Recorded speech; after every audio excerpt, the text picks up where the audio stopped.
Greetings and salutations, folks. I hope everyone is doing well and welcome to this night-ending bonus upload. Before we jump on into it, a couple quick links. As many of you may know, I rely on Patreon, PayPal, channel membership, and the merch to help the channel to continue to grow and go.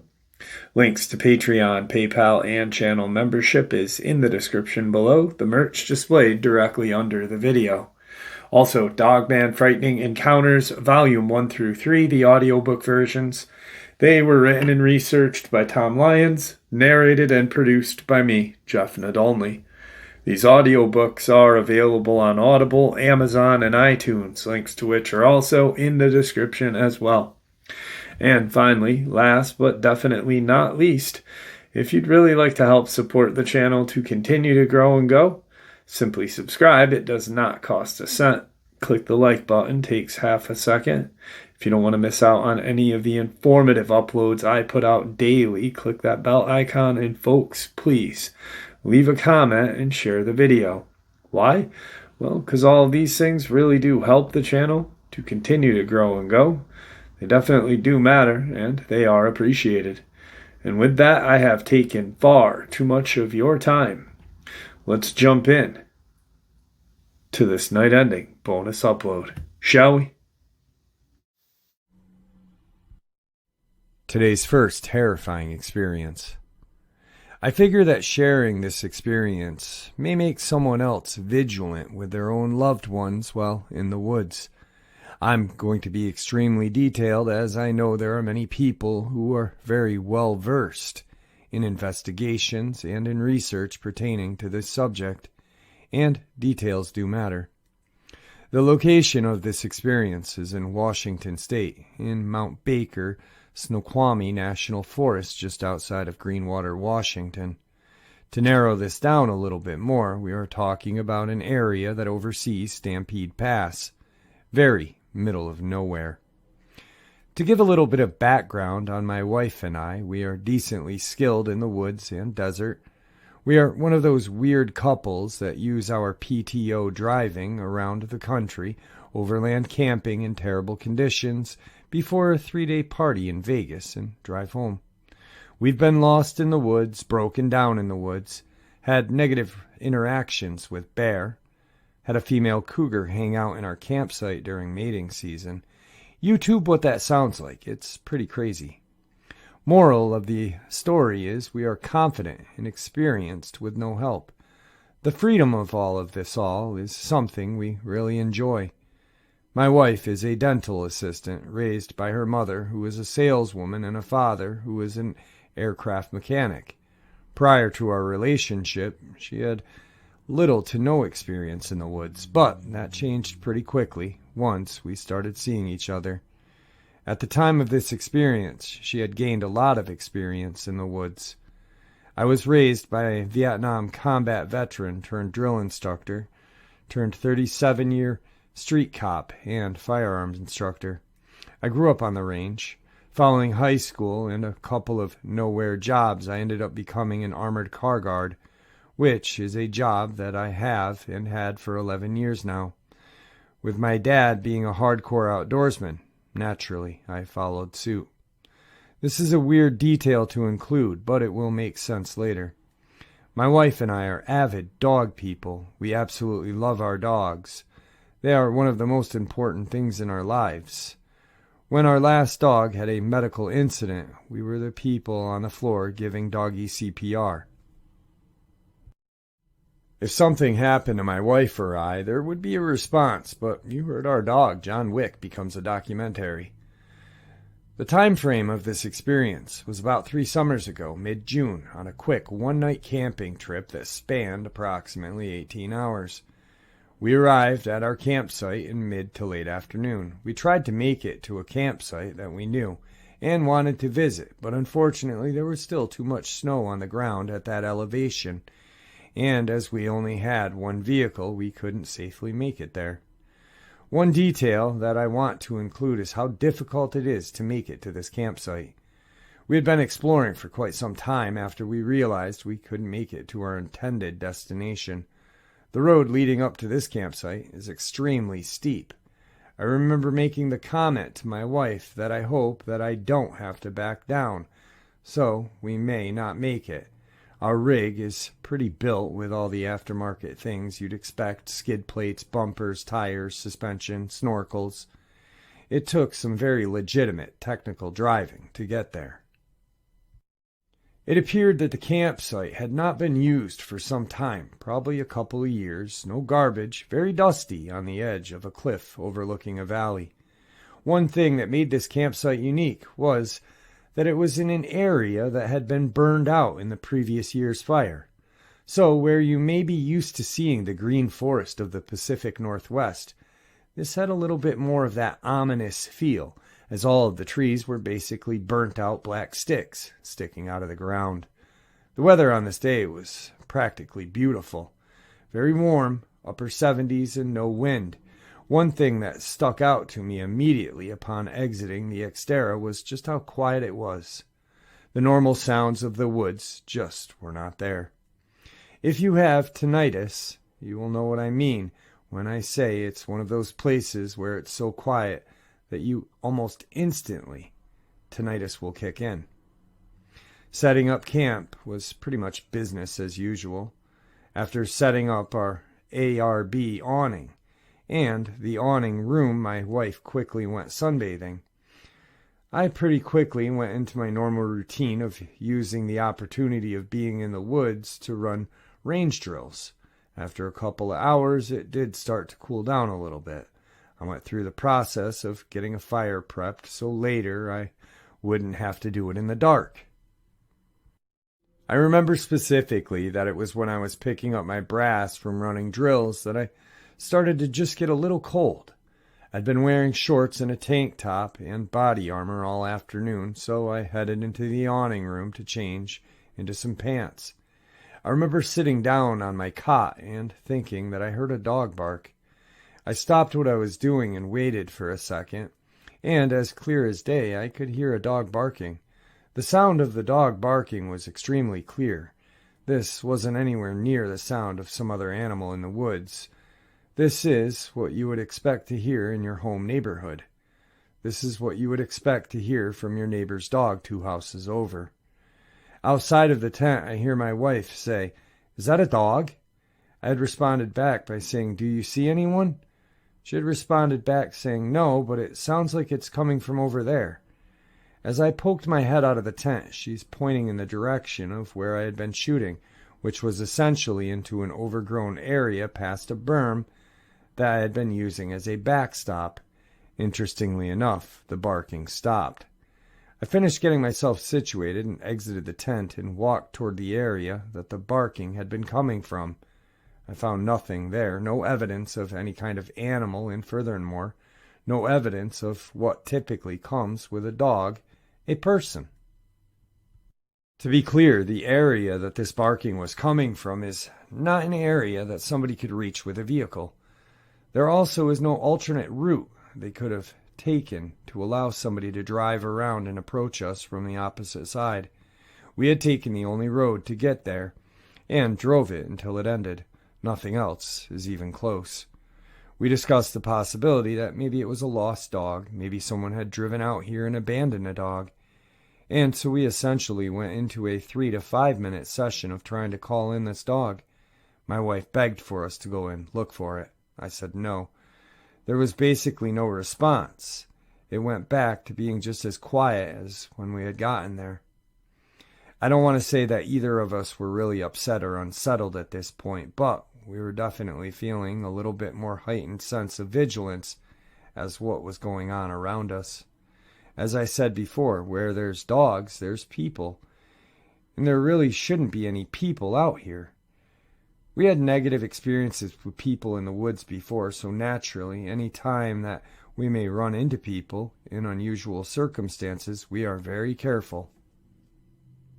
We continued the evening as we normally did, drinking a couple of White Claws, getting a fire started, playing the music that we used to listen to as teenagers, and cooking up some dinner.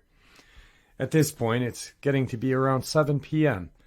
I'd returned back to the tent to grab a hoodie because the temperature's dropping a little bit more, but it was still relatively warm for the altitude. Within 3 to 5 seconds of me entering the tent, the barking started again. When I heard it, I froze and listened, and it was coming from the same direction that my wife had pointed out before. Before I could even poke my head back out of the tent, my wife said out loud, "Why, it only happens when you go into the tent." She's a lot smarter than me. To be completely honest, I kind of dismissed her statement intentionally and went back out and sat next to her by the fire, and the evening continued. After a couple of minutes had passed, I returned to the tent again. Within a few seconds of me entering the tent, the barking started. Remember still that this is the sound of your neighbor's dog. When I exited the tent, the barking stopped, just as it had before.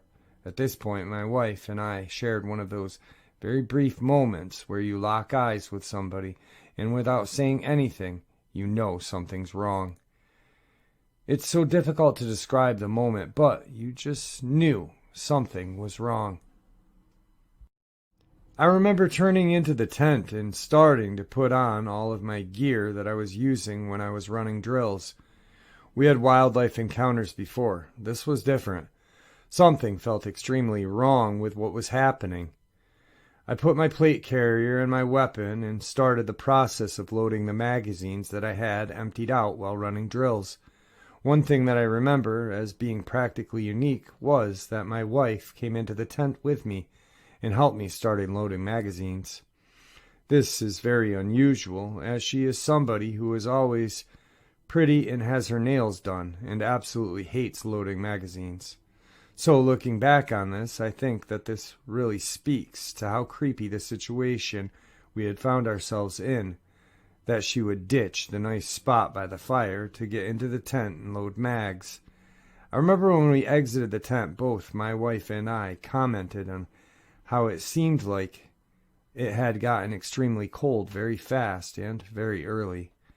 I think we both exited the tent expecting to be face to face with some kind of threat that was moving in on us, but we exited the tent. There was nothing there. I looked around some and nothing. I even went deep into the direction of the barking and nothing, no animal tracks at all, which frankly puzzled me. This area was burnt out. The ground was covered in ash. It was like walking on the moon. Anything would leave tracks.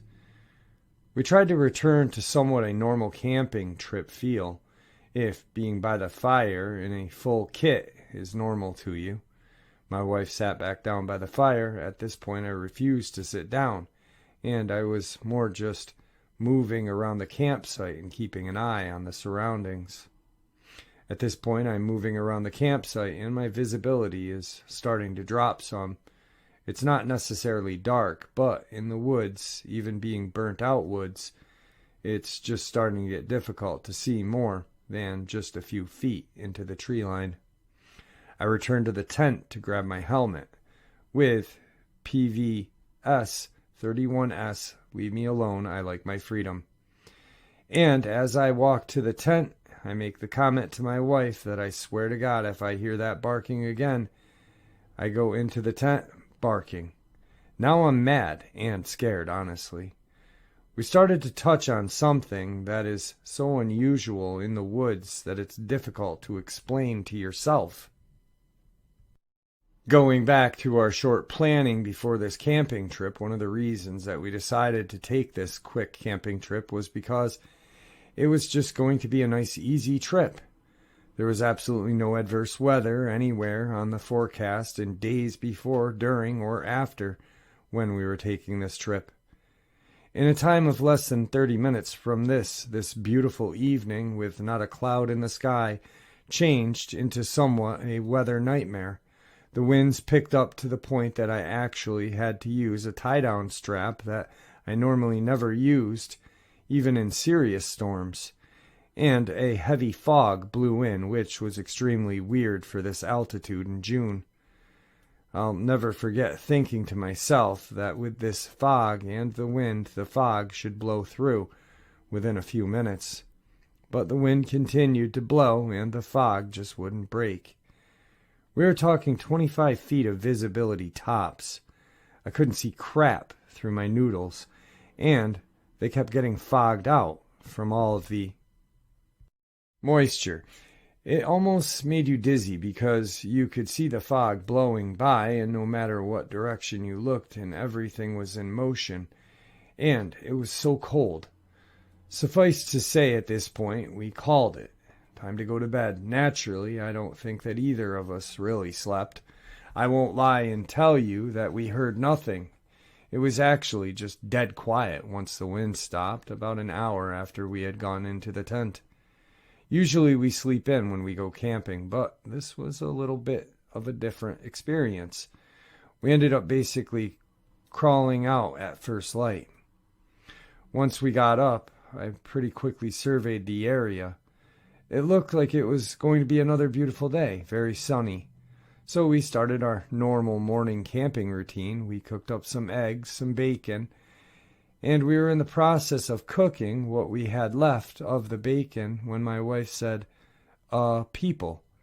I turned from where we were to the passenger side of the Xterra and looked through the windows, and coming up the road were 4 people walking up the road to our campsite, 2 on the left and 2 on the right, in somewhat a staggered pattern, and at least one of the males was taking pictures of the campsite. If you're not somebody that goes to the woods, FYI, this is extremely unusual. Walking into somebody's campsite is like walking into their home. So naturally, when I look down the road and I see 4 people essentially in a small unit formation moving into my campsite, that's a problem. I walked around my vehicle to meet them, and when I said good morning, all 4 of them jumped like they weren't expecting people to be there. It was 2 males and 2 females, and they basically took a second to look at each other like they weren't sure who should be the one to speak up for whatever was going on. This seemed a little bit weird to me because when you're walking up on an obvious campsite, you can see a vehicle, tent, fire pit, etc., but they were surprised to see people there. A male claimed that they were bird watching, and very cautiously all 4 of them turned around and started walking back down the road. The male who stated they were bird watching looked back up at me several more times. I couldn't help but notice that he seemed extremely situationally aware. Following this interaction, we were pretty much maxed out on what we were willing to deal with. We typically pack in an organized fashion, but this was not one of those trips. We kind of just threw everything into the car, got everything loaded up, and started to head back down the mountain. At the bottom of the aforementioned extremely steep and rugged road to the campsite, we passed a parked SUV occupied by just 1 driver. We did not see the additional 4 personnel on our drive back down. All had appeared to be physically fit and of military age. Alright, so I know a few people are going to be like, Jeff, why did you even include this? It didn't even have cryptids in it. In their best neckbeard voice that still lives with their mom in their basement. But the reason why I did was because what the gentleman said. Be vigilant of your surroundings while in the woods with a loved one or by yourself. Now, the couple did experience some strange phenomenon prior to. You can't explain that dog, right? And then the weather pattern, which is very strange. And then the 4 individuals walking up almost in a militarized pattern. Very strange. Now, some of you may be like, hey, maybe they were looking for their lost dog. Well, wouldn't that be your first comment to or question to the people that you just stumbled into their campsite would be? Hey, sorry to bother you folks, but we lost our dog last night. You wouldn't happen to see or hear him. Instead, we're bird watching. Now, possibly, this is just a possibility, this couple stumbled upon a underground military installation, and these 4 or 5, counting the one in the car below, were sent up to kind of, you know, visualize the situation. Maybe there was some sort of weather disruption machine up on this mountain. Who knows? I don't know. It makes a little sense to me. Maybe these people were some sort of security team and making sure that this little military installation underground that possibly could be funded by the Air Force. Maybe it was a HARP involvement. Who knows? Supposedly the HARP program was supposedly stopped, I believe, in 14 or 15. This would have occurred back in like 2018. So maybe it's not stopped. Maybe they stumbled upon something that they weren't. And that's what this little team was about. But the most key important thing is why I shared this was because it really shows you that you have to be vigilant. You have to be aware of what is around you while you're in the woods. When you're in nature, you can't take it for granted. You do have to have your neck on a swivel. It doesn't necessarily mean that you can't enjoy the outdoors, but when you are enjoying the outdoors, you should always kind of, just be aware of everything, I almost said situationally aware, which is another kind of military statement. And that was what the gentleman felt from the guy who kept looking back at him. So, something's up. I believe these people stumbled upon a underground facility. So, moving on. Today's second experience.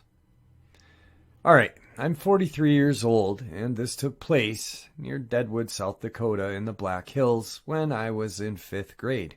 I'm pretty sure it was during the summer months between my 5th and 6th grade years in school.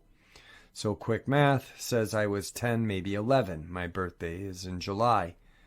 Anyway, that matters because at that age I was old enough to be aware of my surroundings and to know the difference between imaginary and real friends. So basically, none of this was imagined on my part, and everything I am going to share is to the best of my ability/memory, true and in no way exaggerated or over-sensationalized for effect. We lived in a small town of Lead, South Dakota, which is about 2 miles further up the hill from Deadwood, South Dakota. The same Deadwood that Wild Bill Hickok was killed in the same Deadwood that they made a TV series after of the same name. The area, geographically speaking, is strikingly different from the rest of its surroundings that consist of Wyoming, flat and empty. To the left, and the plains and Badlands, flat and empty, to the right. The Black Hills are actually really pretty. And for an area that you could easily cover on a map with your thumb, they're surprisingly dense and rugged. I can't imagine living there way back in the olden days. One winter, this bit is not at all relevant to my experience. Just a cool memory from living there. I remember it had snowed over 8 feet in only 2 days. 8 feet. That's as tall as a door frame in your home. 12 to 13 foot snowdrifts. The first day of the blizzard, there was 0 wind.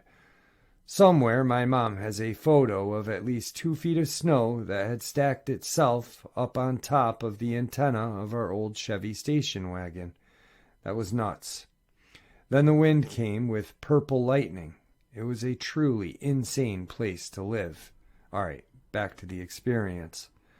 My family was considered big by today's standards. I am number 3 of 6 boys, and having been raised a Jehovah's Witness, we were encouraged to keep our friends and associates, too, members of the church as much as possible. So one evening, our family was having dinner with the Spears family at their home on a piece of property near Deadwood, somewhere within maybe 10 miles from the town itself. Unfortunately, I can't recall the exact location of their property, but I do recall nearby. There were some old, rusty, no longer used train tracks that went through a short tunnel that I remember was a blast to have Roman candle fireworks fighting in. This takes place in the span of about 5 minutes total, maybe less.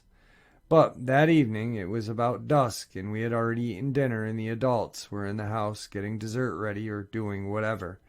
And it was myself, my older brother Jason, and 2 of their kids, both boys, and we were all within a few years of age.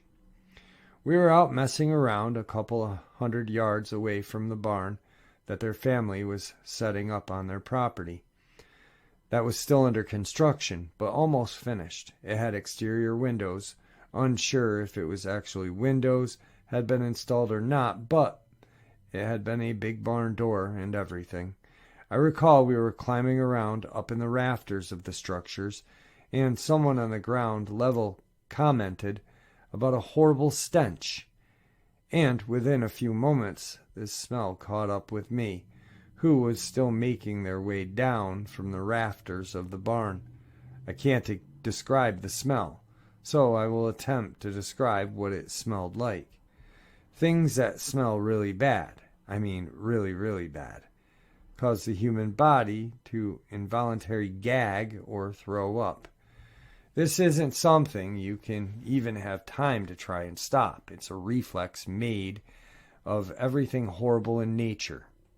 The smell hits you and is interpreted by your brain, and before you can exhale, your body is trying to turn itself inside out. And that's what mine did. I clearly remember I was getting ready to hop down onto the ladder, and I smelled it and instantly vomited freshly eaten spaghetti all the way down my front of my shirt and shorts. It easily could have been a pie-eating contest scene from the movie Stand By Me. Right about then, we heard something outside that I had never heard before and haven't heard since. It was a big sound. You know, the sound of an elephant or a howler monkey or the lions make at the zoo. This was no different. It shook the earth. You could hear it, but you could also feel it inside your body. It was something alive, and it was big. Right about then, I was motionless, as we were all staring at each other wide-eyed, and while I was standing up in the rafters, the entire friggin' structure creaked and groaned as the exterior wall was pushed on from my left to the right.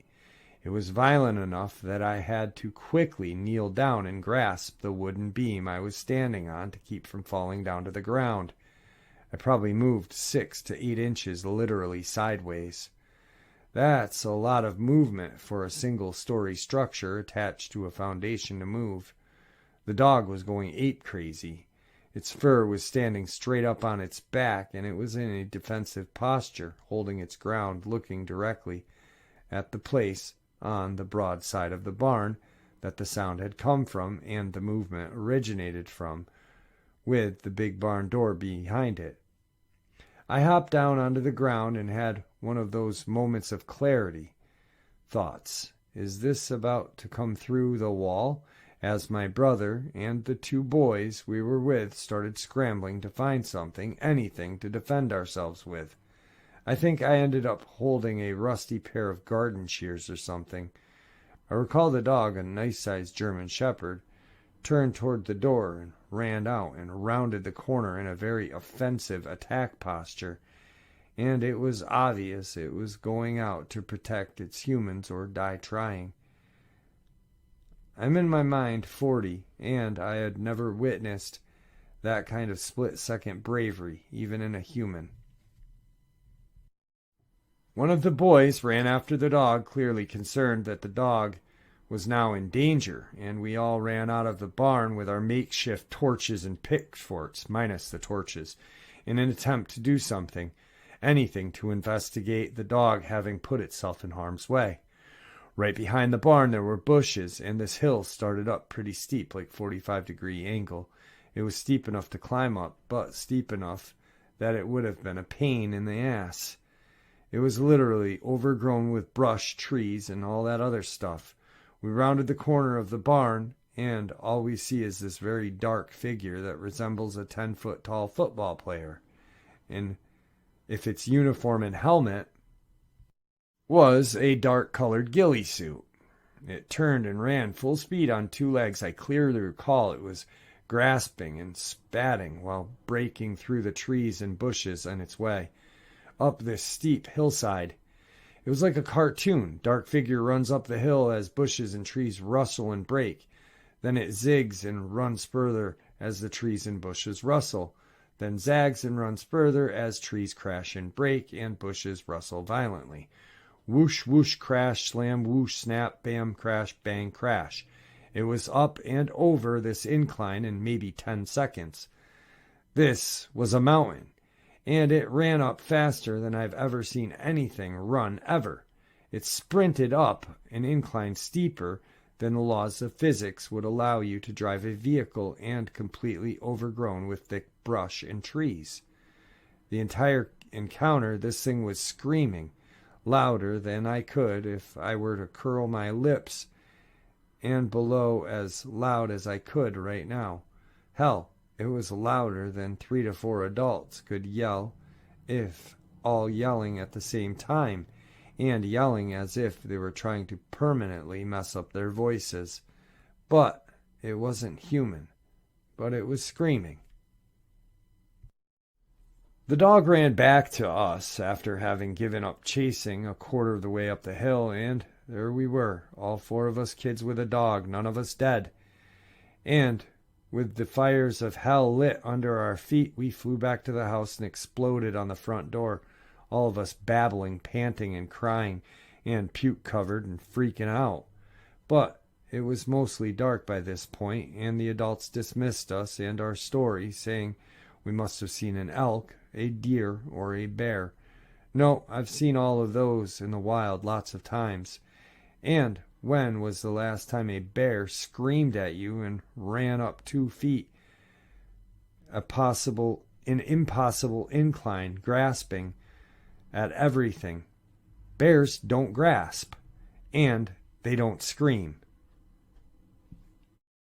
And there you have it, folks. I hope you all enjoyed today's bonus as much as I enjoyed sharing it with you, and I'd like to thank you for supporting this channel.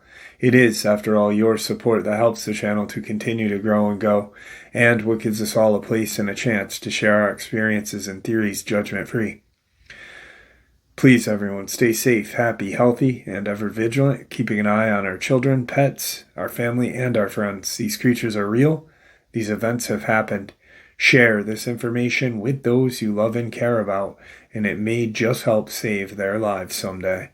Until next time, never stop asking questions, never stop searching for the truth, and God bless you all.